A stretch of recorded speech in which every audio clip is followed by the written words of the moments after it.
Olá, meu nome é Dimitri, eu falo sobre SAP, Power BI e outras tecnologias nas redes sociais e eu quero hoje trazer um exemplo sobre produção. Pegar um número de ordens de produção que você tem no seu SAP e tentar calcular quanto tempo cada uma delas deve demorar. Essa ferramenta, essa tecnologia não substitui um software de planejamento, mas serve para você ter uma noção de quanto tempo elas podem demorar, se for olhar o tempo de produção padrão das ordens, para você ter uma noção de quanto a sua fábrica está ocupada ou não, tá? Olhando dentro do SAP, nós temos a transação de exibir ordem de produção e nós temos para cada ordem quantidade. Nós temos várias operações, cada operação pode ter um ou mais status, que é também o cabeçalho da ordem. Para cada operação, nós temos um tempo padrão e uma quantidade padrão. O que quer dizer isto aqui? Ó, nós temos aqui, ó, essa ordem pede 272 peças. Para fazer essa operação assembly montagem, gasta-se 1.578 minutos de configuração ou setup, como você queira chamar, e 1.443 minutos para 100 peças. Essa é uma informação que a gente tem, pegar todas as ordens e ver o tempo de cada uma delas. Além disso, a gente tem uma configuração para cada centro de trabalho. Esse é o centro 1710, centro no SAP. É uma unidade, pode ser uma fábrica, uma unidade de produção, e o centro de trabalho é uma parte da tua produção. Pode ser uma máquina individual, uma pessoa, um grupo de pessoas, um grupo de máquinas, e aí vai conforme a sua organização. Peguei um centro de trabalho ali que não tinha uma configuração de tempo, vou pegar um outro aqui que eu sei que tem. Quando eu cadastro um centro de trabalho no SAP, a gente determina para ele pode determinar uma capacidade. E a gente coloca aqui, que hora que começa e termina. Pode também colocar aqui nos intervalos de turnos. Pode colocar aqui nesse número de capacidades individuais. Então vamos entender isto daqui, ó. Eu estou dizendo aqui, ó, que esse centro de trabalho começa às 6 da manhã. Aqui, ó, começa às 6 da manhã, trabalha até às 6 da tarde. Então ele trabalha 12 horas por dia. Número de capacidades individuais. Quantos recursos, quantas máquinas ou pessoas estão trabalhando ali? Então, se a sua máquina aqui diz respeito a uma única máquina, isso daqui, ó, é uma única máquina, então é um aqui. Mas é um grupo de máquinas por alguma questão da sua organização? São duas, você vai colocar duas. Ou três, quantas forem, e aí é uma questão que é definida em tempo de projeto, implementação ou quando você compra um maquinário novo. Para fazer a exportação desses dados, como essa aqui é uma base de demonstração, eu não tenho acesso direto via SQL por ela. Mas se você trabalha com SQL, você vai ter as tabelas aqui e vai poder fazer o seu ETL por lá, se preferir. Então, vou deixar elas identificadas aqui, ó. O que eu preciso? O centro, que é a T001W. Eu vou ter também aqui, ó. Como esse programa eu uso para outras coisas, então tem mais aqui do que a gente precisa só para esse contexto, tá? Materiais e as suas descrições, tabela Mara MACT.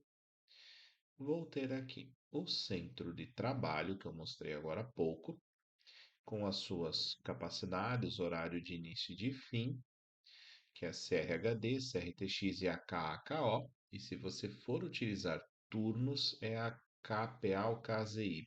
Aí tem que ir, né, ali na capa. É os turnos, mas não é aqui o que eu preciso para esse dado.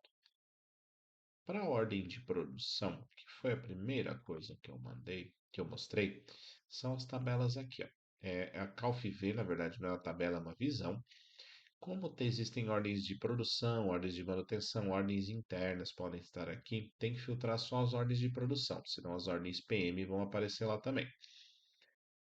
Mostrei também que uma ordem ela pode ter vários status, tá aqui, ó, liberado, fornecido, norma de apropriação.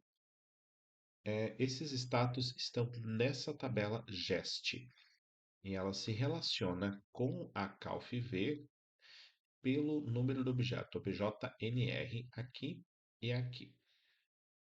No GEST tem um código, a gente só traz ele traduzido para o português com a TJ02T. E a gente utiliza a mesma lógica para os status das operações que estão aqui.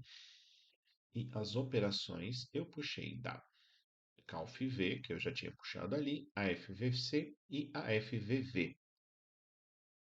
Eu deixei esses dados CSV previamente carregados com uma parte do ETL pronto para a gente não gastar aqui uma semana fazendo esse negócio, né?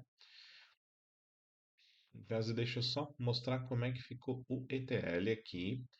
Carregou o CSV, eu fiz uma correção aqui na data de encerramento e aqui eu só limpei os zeros no número da ordem para aparecer para o usuário aqui, se 1 milhão, 10 milhões e 1 aqui em vez de com esses zeros. A operação da ordem é o que teve um pouquinho mais de trabalho. Por quê? Vamos lá. Corrigindo, carregado as linhas, corrigido os tipos de dados ali, porque tem as quantidades aqui com ponto, removidos os zeros não significativos. E aí aqui, ó. Quando eu tenho na minha carga ali, ó, as colunas de tempo de setup, elas são essas aqui, ó, VGE01, VGW01. Às vezes está em horas, às vezes está em minutos. Então, eu já fiz a conversão de horas de setup direto para minutos. Para horas, desculpa. Tá aqui a fórmula. Se for horas é direto, se não, é dividido por 1. Horas para produção, ele dá um pouquinho mais de trabalho. Lembrar o conceito de setup ali. Você preparou a máquina, ela está preparada. Vai fazer uma peça, vai fazer 50, é o tempo de preparação. Que é esse tempo aqui. Cadê? Vamos voltar aqui nas operações. Esse daqui, valores padrão. Aqui, aqui. Já no tempo de máquina, tempo de produção, eu preciso pegar esse tempo de máquina aqui, dividir pela quantidade de peças, e aí eu chego o tempo de máquina por peça, e daí depois multiplicar pelo tempo, pela quantidade da ordem que tem, tá? Então, o que que eu faço aqui? Estou trazendo sempre aqui, ó. Faço aqui com algumas variáveis para facilitar o cálculo. Se for horas, eu divido aquela quantidade de tempo direto pela quantidade padrão, divido isto por isto, se aqui for em horas, se não, eu divido isto por 60 e depois, por isso, eu chego à quantia em horas. Depois, eu vou dar uma olhada quantas peças faltam para produzir, que vai ter aqui, ó. Acho que foi demais. Quantidade da operação, menos a quantidade boa confirmada e menos o refúgio. Pode acontecer em alguns casos, aí eu faço a conta aqui. Pode acontecer em alguns casos desta quantidade da negativa. Tem ordens que aceitam fornecimento a maior, se tiver isso. Se por acaso ficou menor, eu já vou deixar como zero. Depois disso, eu pego aquele tempo lá previamente calculado e eu calculo vezes a quantidade de peças pendentes. Então, aqui, por exemplo, eu chego aqui nessa conclusão aqui, ó, aqui, ó, 1443 peças dividido por 60 minutos, são 24 horas, 1443 minutos, né? 4,05 horas de 100 peças vai dar 0,24. 24,05 vezes 272 vai dar 65 horas de trabalho. Se eu pegar aqui aquela ordem, 4, para ver se ela aparece aqui, 6 horas. E aqui está zerado porque ela tá com a. Já foi produzida a quantidade total dessa ordem. Deixa eu fazer um ajuste aqui só para a gente fazer aqui, só para a gente entender aqui. Eu vou só dar um Ctrl X aqui, ó. 65 horas. Se eu esquecesse aquela quantidade produzida, seria a quantidade teórica para aquela ordem. Então, deixa só eu voltar esse pedaço da fórmula. Ok. Feito isso, eu só adicionei um índice posteriormente, sequencial por ordem e operação, para tentar encadear as ordens e operações para para ver quanto tempo que vai demorar cada uma delas. Deixa eu mostrar um modelo aqui no Power BI. Aqui tenho a ordem conectada com a operação. O centro de trabalho determina o filtro do centro. E também eu tenho aqui o material da ordem e os status. Beleza. Feito isso, eu tenho aqui na ordem e na operação da ordem uma identificação se a ordem ela está encerrada ou não. Porque eu posso ter uma ordem que encerrou sem ir até o final. Ou faltou alguma coisa, não lançou tudo. É uma situação que pode acontecer. Eu vou olhar para a ordem de produção, para o cabeçalho da ordem, se ela está encerrada através dos status da ordem, que eles estão aqui. Quando houver o status empty, significa que a ordem está encerrada. Eu faço isso através de uma coluna calculada, pegando aqui a contagem de colunas da F status ordem, que vai ter justamente esse dado aqui, aonde é aquela chave de status, porque ela se relaciona não é pelo número da ordem, como ela disse aquela tabela GEST, ela é genérica, e o status ent. A operação da ordem segue a mesma lógica. A operação pode estar encerrada sem que a ordem esteja encerrada. Beleza. Quando eu fiz isso daqui, eu posso fazer com que eu consiga determinar quanto tempo eu preciso de produção para cada ordem e para cada operação aqui. Vamos dar uma olhadinha se esses centros de trabalho aqui, ó, 21 e 22, vamos dar uma olhadinha aqui neles, se eles têm capacidade de assim, determinado que, como é uma base de teste, ela nem sempre tem. Ó, esses dois aqui não tem. Mas o 17, 18, 19 tem. Vamos achar uma ordem aqui que tenha o 17, 18 ou 19. 18. Vamos pegar aqui uma ordem que não está encerrada e o centro de trabalho 17 e o 19 foram os números que eu olhei lá. Achei umas poucas ordens aqui, ó, 2, 3, 1, 3, 2, 1. Mas eu tenho aqui as ordens e o tempo de cada uma delas. Eu vou conseguir aqui determinar quanto tempo elas vão precisar. Dei uma analisada nos dados, vi que eu tenho alguns dados aqui, eu vou conseguir compor essa informação. Também aqui deixei previamente carregado no relatório, só com a identificação do centro de trabalho. E aí aqui eu vou fazer uma carga de trabalho. Deixa eu recomeçar essa fórmula aqui, ó,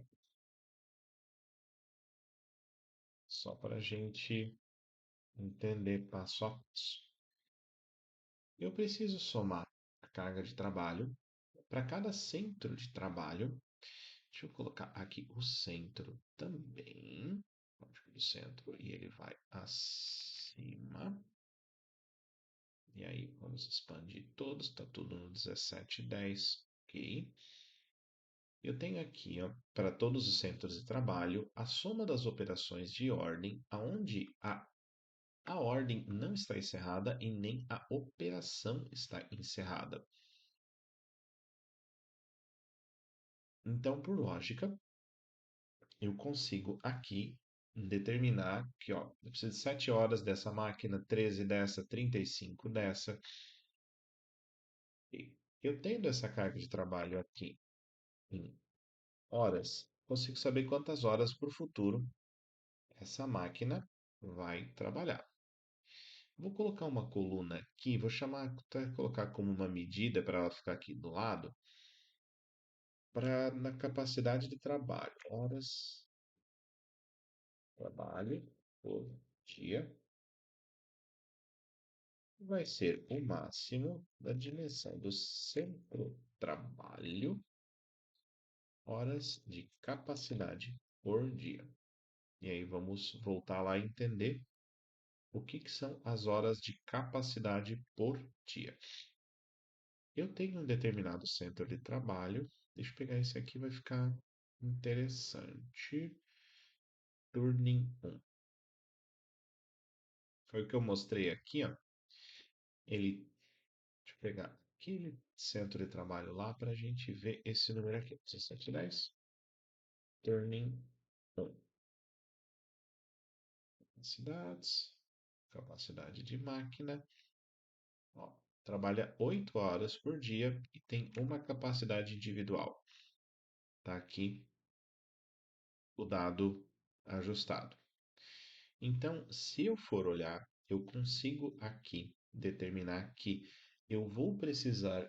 Eu tenho 8 horas de capacidade de trabalho por dia, eu tenho 168 horas de carga de trabalho. Então, eu poderia fazer isso daqui, ó. Dias úteis, trabalho.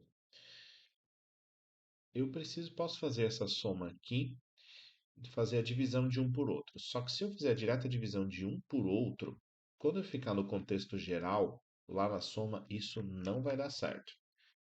Eu preciso fazer um SUMEX para cada centro de trabalho.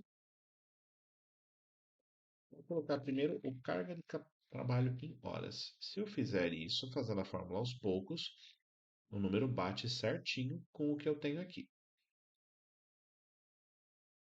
Agora, carga de trabalho, hora, dias úteis de trabalho.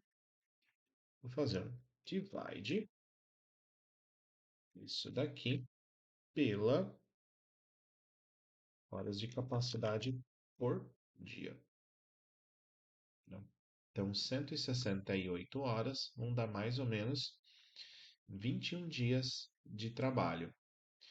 Então, ó, não tem nada que eu possa fazer antes do que daqui a 21 dias para a gente poder entregar alguma coisa antes disso daqui.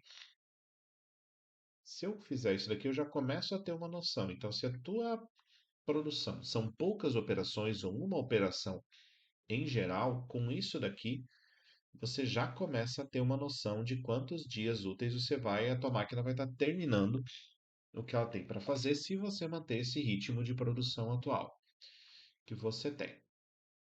Vamos dar uma inspecionada aqui na tabela de calendário que a gente tem. Eu tenho aqui a identificação se dia útil e dia útil número é uma contagem e aqui eu preciso saber quantos dias para frente eu preciso colocar esse cara aqui, ó. Eu tenho aqui data offset, mês offset, beleza. Eu estou gravando isso hoje, é dia 4 de maio. Então, eu vou tentar colocar aqui um cálculo para determinar quando seria mais ou menos um prazo para isso daqui, ó. Então, vamos lá. Prazo versão um. Vamos colocar aqui o que que eu preciso. Então, dias úteis, trabalho. Isso aqui. Eu vou arredondar esse número aqui para cima, tá? Dias úteis, trabalho. Porque eu não posso dar um prazo que seja quebrado. Vamos fazer a fórmula aos poucos para a gente tentar chegar no número aqui. Opa, tô aqui no round, número zero ao final. Quer dizer que é para arredondar com zero. Um dia, 2 dias. Ok. Agora, preciso de uma tabela, calendário, futuro, que eu vou ter aqui. Calculate table, cadê calendário? MD calendário, dia útil, igual. Eu preciso dar uma olhadinha lá só como é que ele está escrito.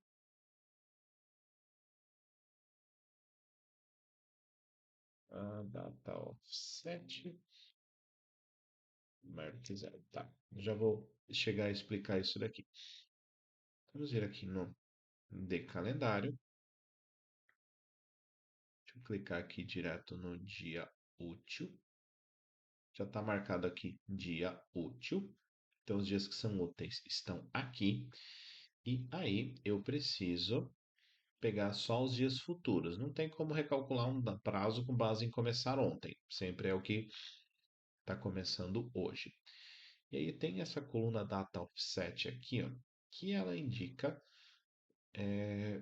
qual é a diferença disso daqui para o dia de hoje. Então, o dia de hoje vai ser o número zero, que é 4 de maio, é o dia que eu estou gravando aqui.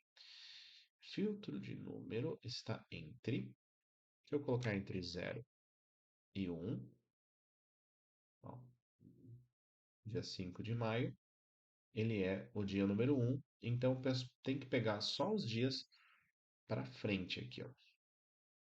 Então vamos lá, quinta, dia, útil, data offset. Então aqui eu vou ter todas as datas no futuro. Então, ok. Então,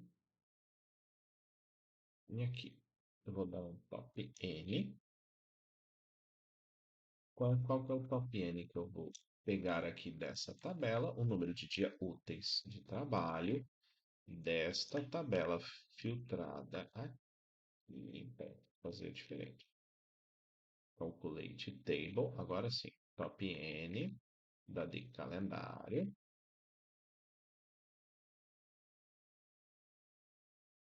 E aí, o que que vai ser da de calendário? Order by de calendário data em forma ascendente. Então, vai pegar só os top N dias. Então, top 5, top 1, top 11. Se eu der um count house aqui, eu retorno um número que é igual ao arredondamento. Um dia, 2 dias, 3 dias. Feito isso daqui, então, a última data que retornar, tabela calendário futuro, data, vai ser o dia útil. Dia 6 de maio, porque hoje é dia 4, já é um sábado, dia 5, dia 6. Já estamos começando a vislumbrar um prazo aqui, ó, dia 5 de junho. Feito isso daqui, a gente já consegue ter uma noção do tamanho da carga que existe aqui nesse maquinário. Então, o que tiver para cá antes do dia 10 de maio, antes do dia 20 de maio, não adianta tu prometer alguma coisa para o seu cliente antes para a sua produção, para você abastecer o seu estoque, antes de você chegar nessa data.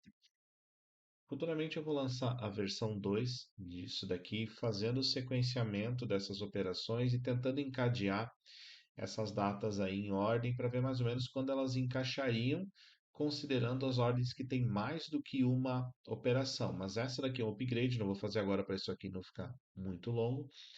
Então, obrigado por ter assistido. Espero que esse conteúdo te ajude para você fazer esse tipo de cálculo, outro tipo de sequenciamento nesse jeito. Se tiver alguma sugestão de conteúdo, me dá um feedback aqui embaixo, coloca um comentário. Muito obrigado e até a próxima.